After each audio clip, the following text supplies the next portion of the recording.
아가서 2장 10절에서 14절 말씀입니다. 구약성경 아가 2장 10절에서 14절. 이게 원문으로 보면 시예요, 시. 그러니까 시는 끊어서 읽으면 재미가 없잖아요. 음미하면서 시를 읽듯이 아가 2장 10절에서 14절. 이 아가는 애기라는 뜻이 아니라요. 아름다울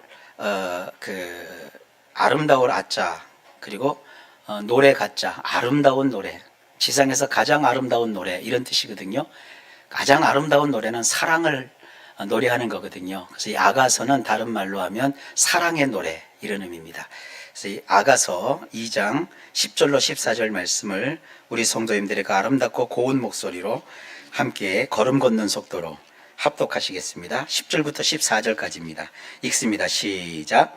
나의 사랑하는 자가 내게 말하여 이르기를 나의 사랑 내 어여쁜 자야 일어나서 함께 가자. 겨울도 지나고 비도 그쳤고 지면에는 꽃이 피고 새가 노래할 때가 이르렀는데 비둘기의 소리가 우리 땅에 들리는구나. 무화과 나무에는 푸른 열매가 익었고 포도나무는 꽃을 피워 향기를 통하는구나. 나의 사랑 나의 어여쁜 자야 일어나서 함께 가자.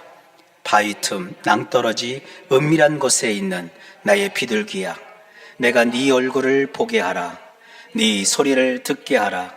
네 소리는 부드럽고 네 얼굴은 아름답구나. 아멘. 기도합니다. 주님 감사합니다. 오늘도 말씀하옵소서. 예수님 이름으로 기도하옵나이다. 아멘.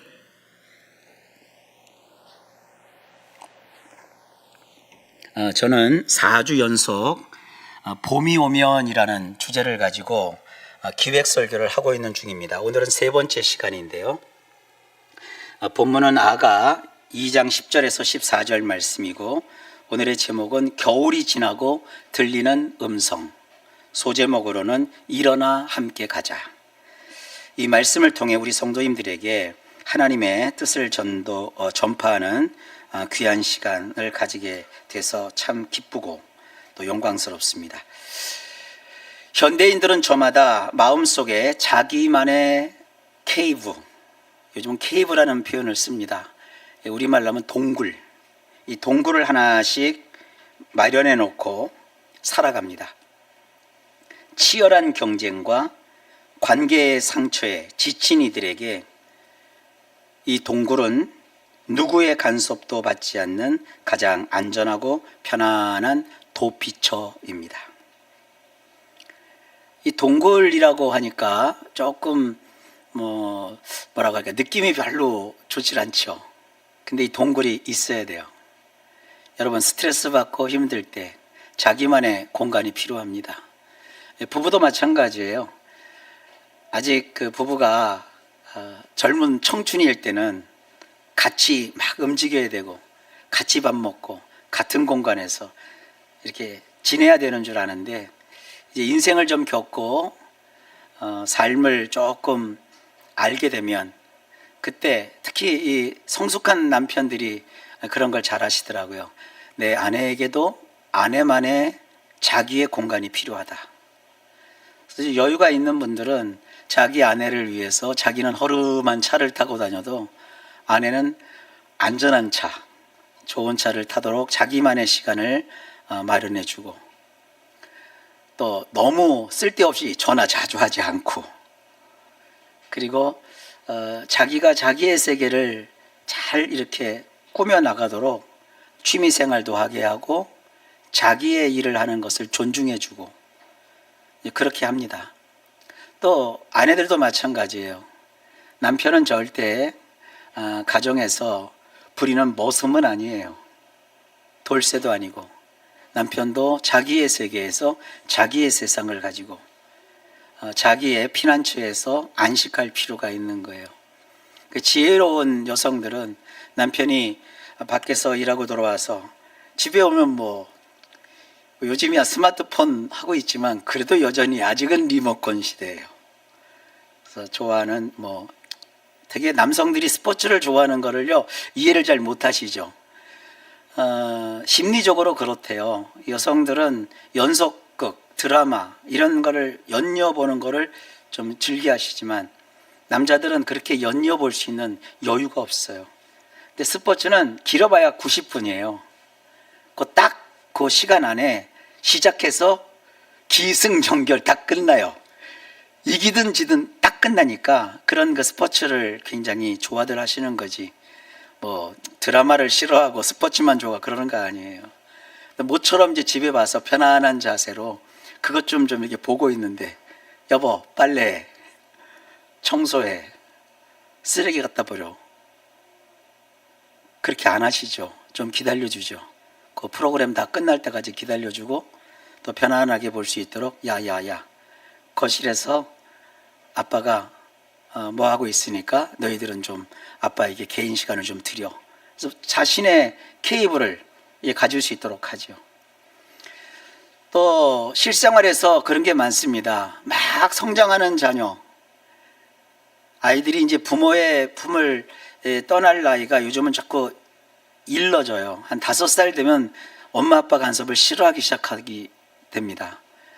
그러다가 소위 말하는 청소년기가 되면 이제는 자기의 공간을 갖죠. 아주 청결함을 좋아하는 엄마들이 가끔 아이들 그 방에 들어가서 보면, 드라마 같은 데 보시면 알지만 아이들 방이 깨끗하게 쳐져 있는 건 비정상이에요. 쌓여 있고 흩어져 있고 그게 정상적인 아이의 모습이에요. 근데 가갖고 이제 잔소리 막 푹푹하고 막 내 엄마가 그렇게 얘기했는데 이 휴지통 봐, 이거 휴지통 이거 버려놓은 거 봐, 이거 뭐야, 이거 얘 이거 어떻게 살아 해갖고 이제 오면 내가 가만 안 둬서 싹 또 청소해놔요. 그럼 아이가 와서 이 지저분한 방을 쳐주셔서 감사합니다. 그래요? 엄마 왜 건드렸어? 그거 어디다 뒀어? 그거 뭔데 그걸 건드렸냐고 막 난리가 나요. 그럼 엄마는 또 서운하죠. 그러면 또 아빠는 또 그때는 또 반짝반짝 빛나면서 엄마 편을 들어야 되잖아. 그러면 자식을 막 혼내켜요. 그럼 그 가정이 깨지는 거예요. 아이의 방은 동굴이에요. 자기의 세상에. 거기서 뭘 하는 게 아니라 그냥 쉬고 싶은 거예요. 누구의 간섭도 그 시간만큼은 받지 않고 싶은 거예요. 자기만의 가장 안전하고 평안한 공간이에요. 그거를 요즘 말로 케이브라고 하는 거예요. 신앙생활도 마찬가지입니다. 교회 안에서 사실 제일 힘든 게 사람 관계거든요. 신앙생활 하다 보면 우리는 하나님만 보고 교회 다니지 어디가 사람 보고 다니냐? 근데 실제로 하나님이 안 보이잖아요. 교회 다니다 보면 자꾸 사람이 눈에 띄어요. 그러다 보면 사람에게 상처 입고 베어요. 사람에게 베이고 또 실망감을 갖다 보면 어느 순간 이제 예수 믿는 이 신앙과 나는 상관이 없어. 그래서 마음의 문을 닫아놓고 심지어 영적인 동굴 속에 숨습니다. 전에 이 건물 안에 사람들이 너무너무 많이 와서 2층을 준 2층을 냈었어요. 준 2층을 내려니까 기둥을 몇 개 세웠거든요. 그러면 참 희한해요. 꼭 기둥 뒤에서 얼굴을 가리면서 앉아 계신 분들이 꼭 있어요. 늘 고정이요. 왜 그럴까 싶은데 처음엔 제가 이해를 못했거든요. 신앙이 없는 게 아니에요. 자기만의 공간이 필요해서 거기에 있는 거예요. 그래서 어쨌든 그 준 2층이 너무 위험해갖고 치워버리긴 했는데 아마 다시 2층을 만들어 오면 꼭 기둥 뒤에 이렇게 은신처를 마련해 놓고 거기에서 자기만의 케이브 안에 들어갈 사람들도 있어요. 그 잘못된 게 아니에요. 이게 인간의 보편적인 심리예요. 그러니까 먼저 오늘 설교를 더 진행하기 전에 이걸 이해하자고요. 남편에게도 자기만의 동굴이 필요하고 아내에게도 필요하고 자식에게도 필요한 거예요. 자식분들도 마찬가지예요. 엄마 아빠도 자기만의 자기 세상이 필요한 거예요. 서로 그것을 침범하지 않고 존중해 주는 것이 정말 아름답고 성숙하고 행복한 가정의 또 한 가지의 모습인 것을 잘 이해하시기를 먼저 부탁을 드립니다. 오늘 본문 14절을 보십시오. 이 동굴을 찾아서 동굴에 숨어 있는 우리의 모습을 성경도 이렇게 표현하고 있어요. 굉장히 문학적으로 표현합니다. 바위 틈, 낭떠러지, 은밀한 곳에 있는 비둘기. 다른 사람의 시선과 접근을 철저하게 차단한 채 높고 험한 벼랑 끝 바위 틈이라는 자기만의 안락한 동굴에 머물며 철저히 단절된 삶을 살아가려는 것이 인간의 심리예요. 그래서 그 동굴이 노출되거나 발각이 되면 어떡합니까? 동굴을 부셔버리는 게 아니라 이동을 해요. 이동을 해버려요. 더 다른 곳으로 들어가요. 이게 인간이에요. 나 혼자만의 공간인 이 동굴 케이브에 들어가서 간섭받지 않고 나름 안락하게 지내는 사람들을 위해서 주님은 어떻게 하실까요? 그 동굴 속은 그러나 기억하셔야 돼요. 잠깐의 쉼터나 피난처는 될 수 있어도 그곳에 영원히 머물러야 될 실제 삶의 자리는 아닙니다. 우리의 진짜 삶은 사계절이 순환하는 거예요. 봄, 여름, 가을, 겨울이 순환하고 조류와 식물이 그 안에서 생동하고 무화과 농사와 포도나무 경작이라는 노동의 땀방울과 보람, 그리고 풍성한 이익, 때로는 처참한 손해가 공존하는 그런 일들이 발생하는 생생한 현실의 삶이라는 그 현장, 그것이 저와 여러분이 살아가야 되는 세상입니다. 그래서 하나님은 그 좁은 나름의 케이브 속, 동굴 속으로 나도 좀 제발 들어가게 해달라. 그래서 가뜩이나 좁은 그 공간으로 막 비집고 들어오는 분이 아니십니다. 오히려 그 안에서 이제 너는 밖으로 나와야 될 때이다. 내가 펼쳐놓은 이 넓은 세상, 이 넓은 세상에서 나와 함께 걸어보지 않겠냐? 하고 주님이 손을 내미셔요. 거친 세상을 살아갈 때 내가 네 곁에서 얼마나 뜨거운 심장을 가지고 이렇게 감격적인 그 강한 심장을 가지고 너와 함께 하는지를 보여주고 싶다. 내가 가진 이 힘센 팔과 다리로 너를 안고 돕고 밀어주며 동행하고 싶다. 이런 삶을 함께 나와 경험해보지 않겠느냐? 이러면서 주님은 우리를 그 겨울에 비견되는 개인의 케이브에 혼자 들어가서 고독 속에 그냥 있는 것이 아니라 한번 나와서 또 다른 넓은 세상이 있다는 것을 네가 직접 체험해 보면서 이 세상을 한번 살아보지 않겠냐? 그 세상이 있단다. 그 세상으로 너를 초청한다. 이 손 내미시는 것이 저와 여러분이 믿고 있는 우리 예수님, 우리 하나님의 마음입니다. 주님은 우리가 안심하고 동굴 밖으로 나올 수 있도록 본문 11절부터 13절을 통해서 이 주님이 조성하신 밖의 세상을 아주 완벽하고 안전한 봄 같은 환경으로 먼저 세팅해 주셨다고 우리에게 선포하고 계십니다. 11절을 보실까요? 겨울도 지나고 비도 그쳤고 그래요.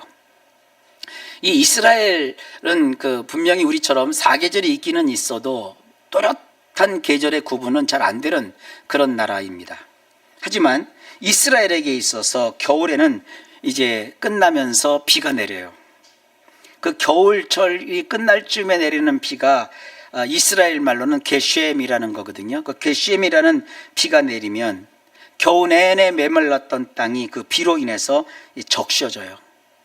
그럼 그 땅 속에 있는 생명을 잉태케 하는 놀라운 활동이 일어나요. 그래서 이 겨울에 모든 추운 날이 지나가면서 봄이 되기 전에 내리는 이 비, 흠뻑 내린 이 비, 이것은 하나님이 토양을 마련하기 위한 절대적으로 내려주시는 은혜의 비입니다. 근데 비만 계속 내리면 활동을 못 하잖아요. 적당하게 알맞게 비를 내린 다음에 이제 그 비가 그친 거예요. 뭡니까? 겨울이 지나고 게쉔이라는 비를 내려서 흠뻑 토양을 젖게 하고 그리고 그 비가 그쳤다는 것은 이제 혹독한 시련의 겨울이 끝났을 뿐만 아니라 만물이 소생할 수 있도록 은혜의 단비가 땅속 깊숙이 충분하게 스며들었다는 선언입니다. 이 은혜의 비가 대지를 적신 후에 어떤 일이 벌어질까요? 12절입니다. 지면에는 꽃이 피고 마침내 비둘기가 구구구구구 하며 먹이 활동을 하는 소리가 사방에서 들려옵니다. 지금 우리가 생각하는 그 비둘기하고는 좀 종류가 다른 비둘기예요. 이 비둘기는요, 보통 산비둘기라고 우리가 번역을 해요. 그것도 수컷이 아니라 암컷 산비둘기라고 번역을 하는데, 이 산비둘기는 우리가 생각하는 그런 해로운 새, 해조가 아니에요. 이것은 봄을 몰고 오는 철새입니다. 예레미야서에 보게 되면 이 산비둘기를 철새라고 표현하고 있어요. 그래서 이 우리나라에도 제비가 봄 소식을 가지고 날라오던 것처럼 사방 천지에서 이 산비둘기가 날라와서 온 천지에 구구구구구구 하면서 먹이 활동을 시작하면 이제 봄이 온 거예요.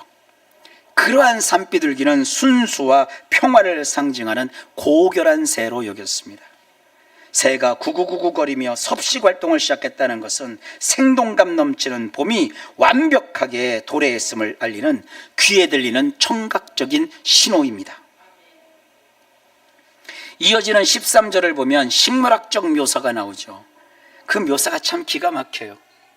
무화과 나무에는 푸른 열매가 익었고 포도나무는 꽃을 피워 향기를 토하는구나. 이스라엘은 무화과 나무가 주 생산품이잖아요.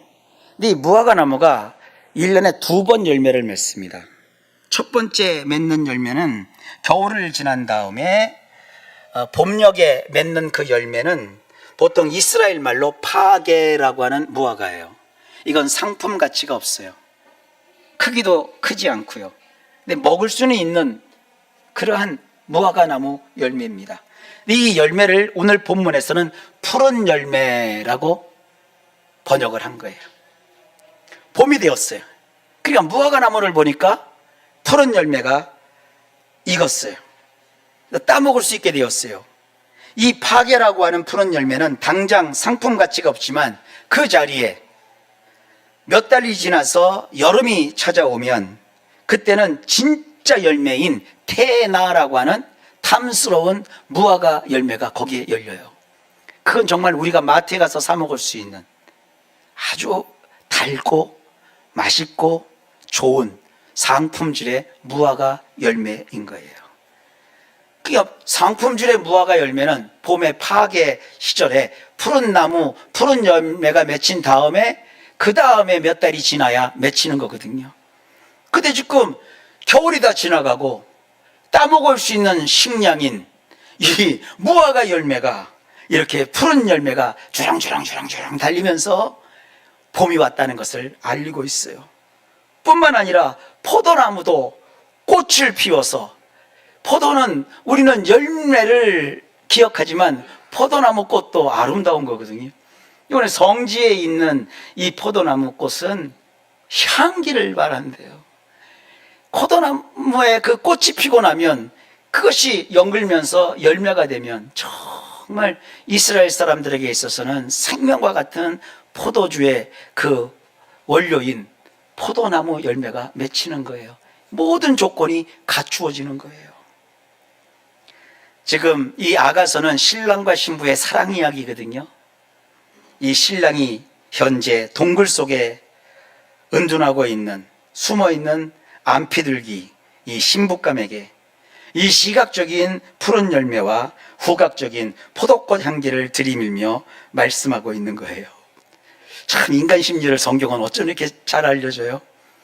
음식도 여러분 맛만 보지 않죠. 맛있는 게 보기에도 좋은 거예요. 음식이 그래서 셰프들이 그 대단한 셰프들이 음식 경연에 나와서 맨 마지막에 상차림할 때 보면 얼마나 예쁘게 음식으로 만들어요. 막 먹고 싶고 이거 먹으면 너무 아까울 것 같은데 하면서 막 맛을 느끼잖아요. 그리고 또 한 가지가 향기예요. 그 향이 막 사람을 군침을 돌게 하잖아요.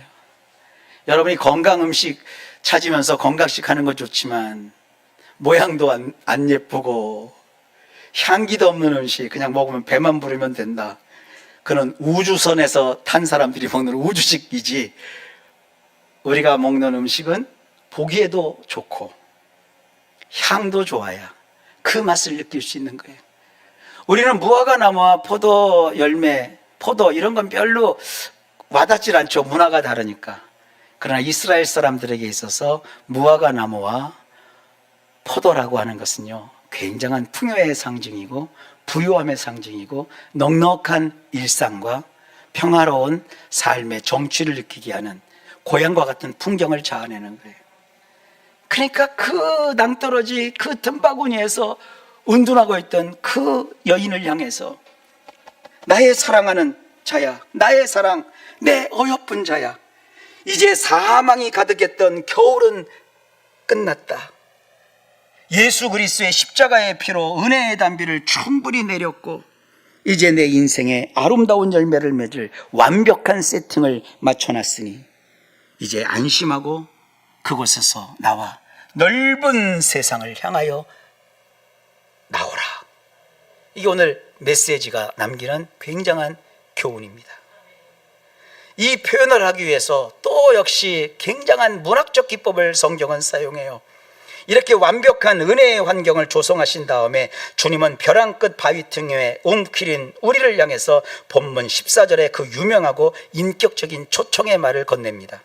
거기 뭐라고 기록되어 있느냐? 바위 틈 낭떠러지 은밀한 곳에 있는 나의 비둘기야, 내가 네 얼굴을 보게 하라. 네 소리를 듣게 하라. 네 소리는 부드럽고 네 얼굴은 아름답구나. 이 구절은요, 시브리 문학의 탁월한 기법인 인클루지오라는 기법이 쓰인 표현이에요. 이 인클루지오를 우리말로는 수미쌍관법이라고 해요. 다 어렵죠? 인클루지오도 어렵고 수미쌍관법도 어려운데 저는 우리 성도님한테 이것을 보자기 기법이라고 표현을 해요. 근데 보자기 그러면 또 감흥이 또 없어요. 요즘 보자기 안 쓰잖아요. 이건 어떤 뜻이냐면 14절을 가만히 보세요. 신랑이 먼저 그 여인을 향해서 뭐라고 그래요? 네 얼굴을 보게 하라. 또 하나는 네 소리를 듣게 하라. 요청이죠. 그러면서 이유를 갖다 대요. 처음에는 얼굴, 두 번째는 소리. 그러니까 거꾸로 다시 올라가요. 보자기처럼. 왜냐? 네 소리는 부드럽다. 우리 성경에 부드럽다고 번역했는데 이걸 현대말로 고치면 스위트하대요. 혹시 해보셨어요? 당신 목소리는 스위트해. 이해를 잘 하시면 좋겠어요. 굉장히 좋은 얘기예요. 정말 당신의 그 음성은 나에게 있어서 스위트해. 너무 좋아. 부드러워. 그리고 또 한 가지. 네 얼굴은 아름답구나. 이 번역을 참 밋밋하게 했어요. 이게 영어권에서는 러블리하다고 돼 있어요. 이게요, 사랑스럽다, 스윗하다, 이것은요 객관적인 게 아니에요. 주관적인 거예요. 내가 보기에 네 목소리는 세상에서 나에게 있어서는 가장 스위트해. 네 얼굴은 내가 보기에 가장 세상에서 러블리해. 얼굴과 소리로 출발해서 소리와 얼굴로 끝나는 완벽한 이 대꾸법, 이걸 인클루지오라고 하는 거예요. 이런 기법을 통해서, 이 보자기 기법을 통해서 성경에서는요 하나님이 어마어마한 보석과 같은 그런 교훈을 우리에게 주고 계세요. 그러니까 이렇게 하나님은 인클루지오 기법까지 동원하면서 이 절묘한 문학적 장치를 통해서 우리가 영적인 깊은 맛을 느끼도록 해주십니다. 무슨 맛을 느낄까요? 신랑의 다가감은 일방적인 강요나 정죄가 아니라는 거예요. 내가 얘기했으면 따라야지. 조금 쌍스러운 얘기입니다. 까라면 까는 거지 뭐. 이게 아니에요. 여러분 혹시 이런 말 들어봤어요? 예수 믿으라면 믿는 거지. 예수 안 믿으면 너만 손해지. 이렇게 나오면 믿을만 나요? 절대 아닙니다. 믿고 싶어도 그 말 한마디 때문에 믿고 싶지가 않아요. 일방적인 강요나 정죄가 아니에요. 오죽 못났으면 그래 거기 방 안에서 갇혀갖고 동굴 속에서 그게 사람 사는 꼴이냐? 나와라 이렇게 안 했다고요. 그 기분 나쁜 거예요. 하나님은 우리의 인생에 그 동굴이 필요한 사실, 필요를 아시고 그 동굴에 들어가서 피난처처럼 자기만의 시간을 통해서 평안함을 느끼려고 하는 그 사람을 안타까워하는 그 사랑의 마음을 먼저 가지고 계세요. 근데 그것이 그가 살아갈 인생의 모든 모습이 아니기 때문에 이제는 좀 나와서 하나님이 만들어 놓으신, 그야말로 어떤 항공사의 옛날 광고 문구처럼 이 지구상에 어디까지 가봤어? 음식을 좋아하는 사람은 무슨 음식까지 네가 먹어봤어? 공부한 사람이면 네가 어느 경지까지 한번 파고 들어가 봤어? 성공을 원하는 사람은 네가 얼만큼 네 인생을 성공해봤어? 지금 그렇게 묻는 거와 마찬가지예요. 네가 거기 있으면 내가 뭘 주고 싶어도 아무것도 줄 수 있는 게 없어. 동굴도 내가 만든 게 맞아. 그 안에 들어가서 네가 안식하고 안주하고 피난처로 여기는 것도 나는 그걸 이해해. 그러나 얘야, 이 바깥에 내가 너를 위해서 만들어 놓은 이 어마어마한 세상의 풍요와 부요함은 네가 그 자리에서 나와야만 경험할 수 있는 세상이란다. 이건 내가 너에게 해줄 수 있는 게 아니야. 네가 나와 함께 겪으면서 이 인생길에서 네가 경험해야 될 너의 행복이고 너의 기쁨이고 너의 축복이야. 지금 그런 얘기를, 안타까움을 가지고 주님께서 이 비둘기에게 말씀하고 계시는 거예요. 네가 어떤 상처를 가졌든 나는 상관하지 않아. 나는 그저 네 일그러진 얼굴이라도 보고 싶고 내 마음 깊은 곳에 맺힌 억울한 사연과 아픔을 내가 이해하려고 하니까 나에게 좀 털어놔 봐. 내가 전부 경청해 줄게. 끝까지 다 들어줄게. 네 사연 섞인 목소리는 내게 너무나도 달콤하고 내 눈물에 젖은 얼굴은 나에게는 너무나도 사랑스럽단다. 요즘은 신문들 잘 안 보시죠? 우리 어렸을 때는 신문 보면 맨 밑에 광고란에 모든 것을 다 용서한다, 돌아와라. 옛날 그 문구가 꼭 밑에 실려 있어요. 그거 하나 이렇게 광고 올리는데도요, 많은 돈을 들였어야 돼요. 근데 우리가 볼 때는 우스갯소리지만 그 관계된 가족들은 그 문구 하나를 보고 마음을 돌이켜요. 여러분, 그런 게 필요하지 않습니까? 하나님은 이 압도적인 애정의 고백으로 신부의 마음 전체를 앞뒤로 빈틈없이 감싸 안고 있는 겁니다. 진심이 통하는 그 순간까지는 시간이 걸리지만 우리를 향한 하나님의 진심은 바로 이러한 것입니다.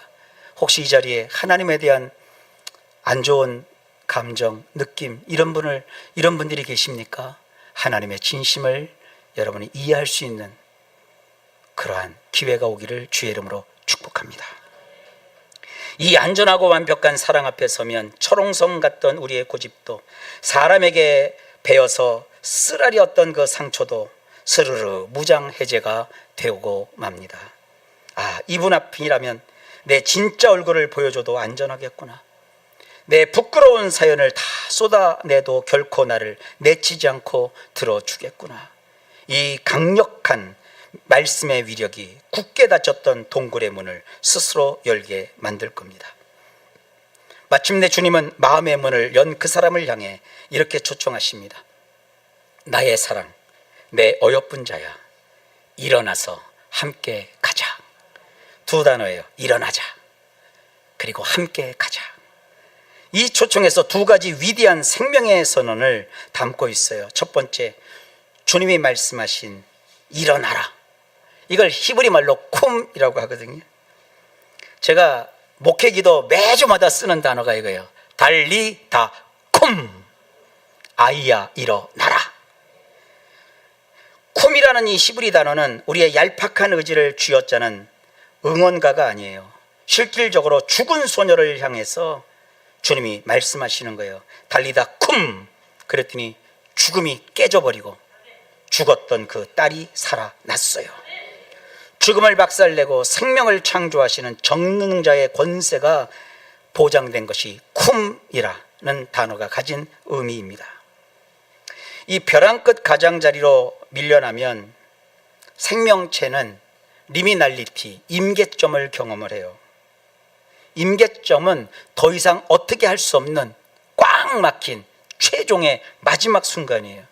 이거를 옛날 그 실존주의 철학자 야스퍼스라는 사람은 이렇게 표현을 했어요. 인간을 연구해 보니까 인간이라는 존재는 뒤에서 그를 잡아먹으려는 맹수가 쫓아오고 있고 맹수의 그 쫓김으로 막 도망을 치는데 앞불사 다다른 곳이 절벽 낭떠러지 앞이요. 뒤를 가면 맹수에게 물려 죽고 앞으로 더 나가면 낭떠러지에 떨어져 죽어요. 그러면 이러한 실존을 가진 인간이 할 수 있는 일은 딱 하나, 살으려면 딱 하나, 못 가요. 그 자리에서 날아오르는 거예요. 이 날아오르는 것을 철학용어로 도약, 또 요즘 말로 하면 비약, 올라가야 돼요. 그러지 않으면 살 길이 없는 거예요. 그 뛰어오르는 그 지점에서 발생하는 것이 뭐냐? 신앙이라는 거예요. 참 허망하고 헛된 것 같죠. 우리 인생에 있어서 내 힘으로 할 수 없는 그 막다른 골목, 그게 바로 임계점, 리미날리티예요. 근데 이 생명공학을 연구하는 라이프 시스템이라고 하는 생명공학을 연구하는 과학자들이, 이런 분들은 이제 임상 실험도 하고 연구실에서 연구를 하는데 세포나 생명체를 가지고 연구를 하잖아요. 그러면 암 퇴출을 위해서 연구를 하고 약을 개발하고 뭐 그런 거 있잖아요. 이런 사람들이 생명공학의 원리를 이렇게 얘기들을 하는데 참 희한한 게요. 생명체라는 게 우리는 항상 센터, 중심부만 보잖아요. 중심부에서 막 활동이 일어나고 뭐 그냥 생산이 일어나고 그래서 막 중심이 최고, 뭐 1등이 최고 막 그러는데 거기에는 소위 말하는 그 자기 복제, 셀프 카피가 안 일어난대요. 생명체가 자기 복제를 하지 않고 그냥 자기 몫만 하는 거래요. 근데 그 중심에서 이렇게 엇나가서 비껴나가서 엣지라고 하는 가장자리로 이렇게 생명체가 밀려나잖아요. 그럼 희한하게 그 임계점, 가장자리 그 끝자리에서 자기 복제를 한대요. 자기 복제라는 게 뭐냐? 나는 죽지만 나와 똑같은 개체를 남기는 거거든요. 그래서 이 생명개체가 이 자기 복제를 하는 지점이 생명의 엣지, 가장자리에서 일어난대요. 놀랍지 않습니까?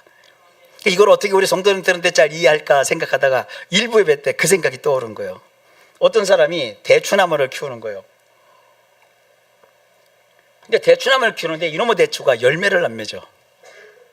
들리는 소문에 의하면 대추나무가 암컷이 있고 수컷이 있는데 아마 그것은 수컷인가 보다 그러더래요. 근데 아무리 뒤져봐도 암컷 대추나무 그런 건 없더래요.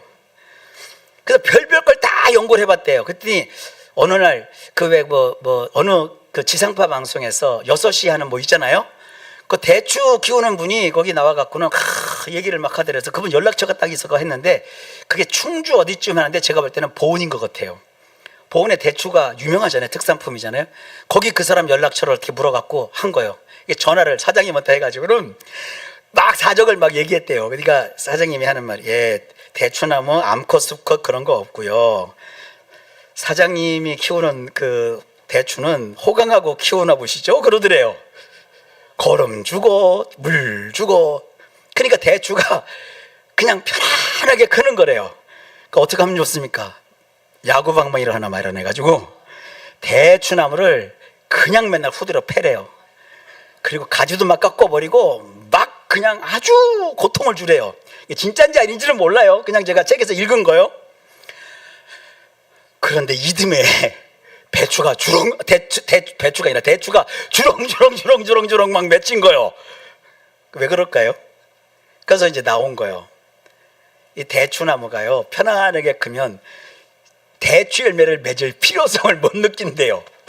그냥 잘 먹고 잘 사는데 무슨, 근데 막 이게 주인이 미쳤나, 방망이로 들겨 패지, 가지를 붙지, 막 부러뜨리지, 막 못 살게 구고 막 흔들지. 그러니까 이제 죽었구나.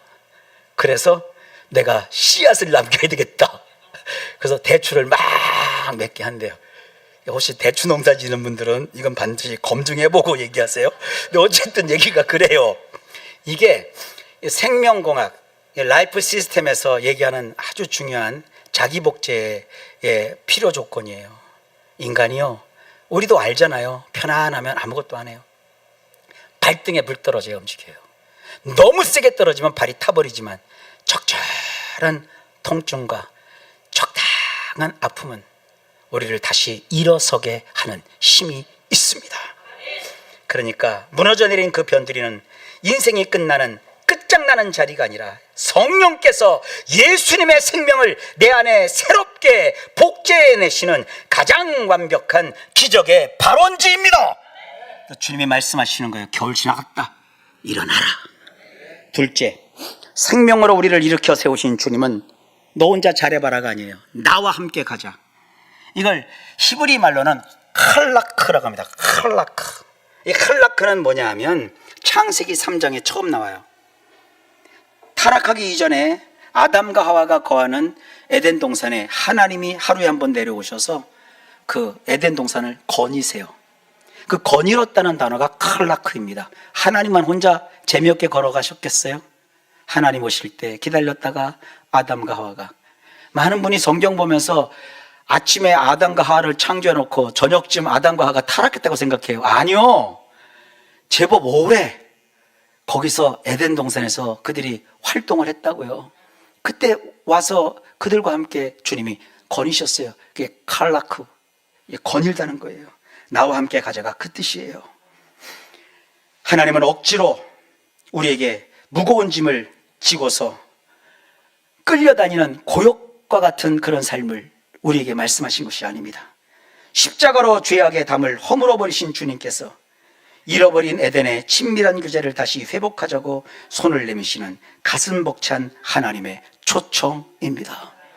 여러분, 아무리 큰 어려움과 힘든 시련 속에 고달프다 할지라도, 그래서 동굴 속에 갇혀 있다 할지라도 주님이 이미 다 다시 마련해 놓으시고 일어나라고 하시고 손 내밀어 나와 함께 가자고 말씀하여 주십니다.